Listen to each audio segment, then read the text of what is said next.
जैसा कि आप लोगों को ये विदित है कि वर्तमान में यूपी की आजमगढ़ लोकसभा की सीट पर बाई इलेक्शन हो रहा है। इस बाई इलेक्शन में उपचुनाव में बीएसपी ने भी श्री शाह आलम उर्फ गुड्डू जमाली को चुनाव के मैदान में उतारा है। जो हमारे ये उम्मीदवार यहाँ के स्थानीय निवासी हैं तथा ये बीएसपी से कई बार विधायक भी रहे हैं। इन्होंने कोरोना काल में वह बाढ़ आदि के समय में भी पीड़ित लोगों की काफी मदद की है। वैसे भी ये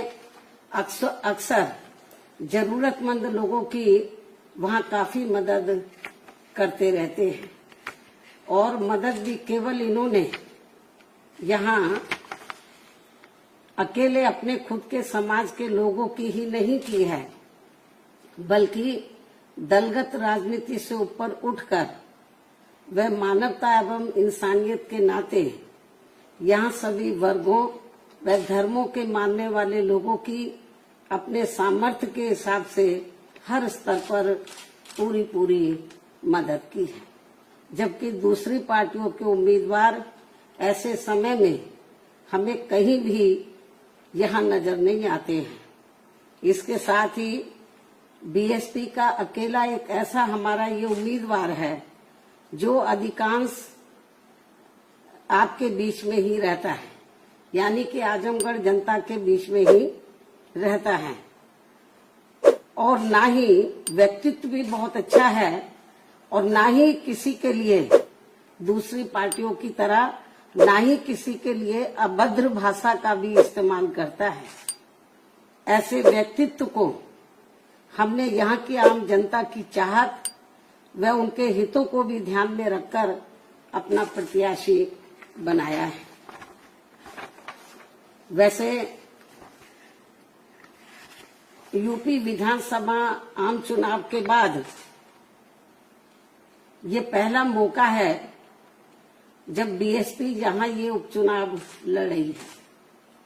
आजमगढ़ लोकसभा की सीट पर यहाँ ये उपचुनाव लड़ रही है। हालांकि ये उपचुनाव है,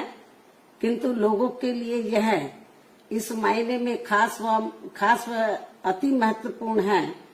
कि वे एक तीर से दो निशान करके पहले भाजपा को हराकर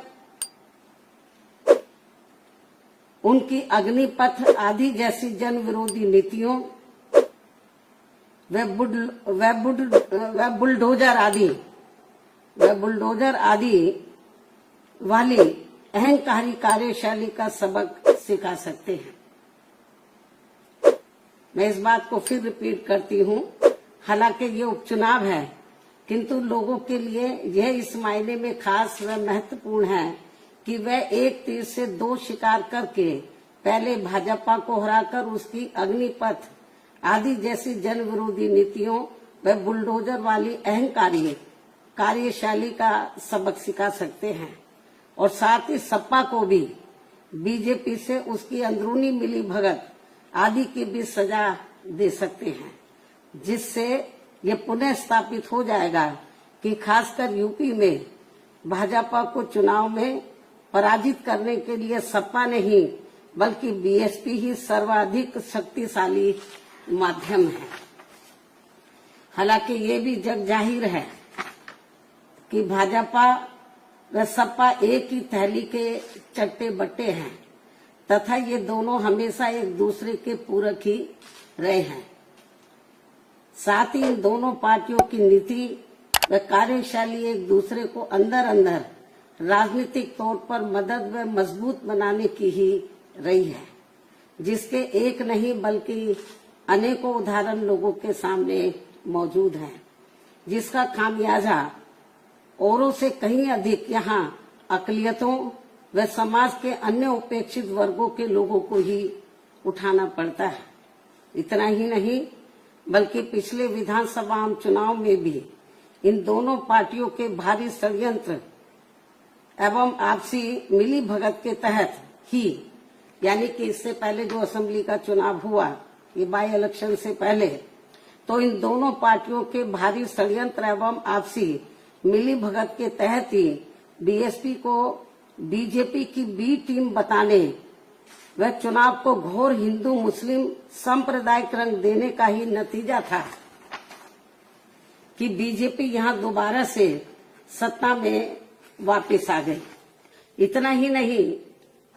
बल्कि पिछले विधानसभा चुनाव में भी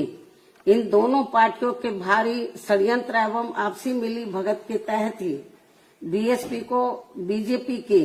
बी टीम बताने व चुनाव को घोर हिंदू मुस्लिम सांप्रदायिक रंग देने का ही नतीजा था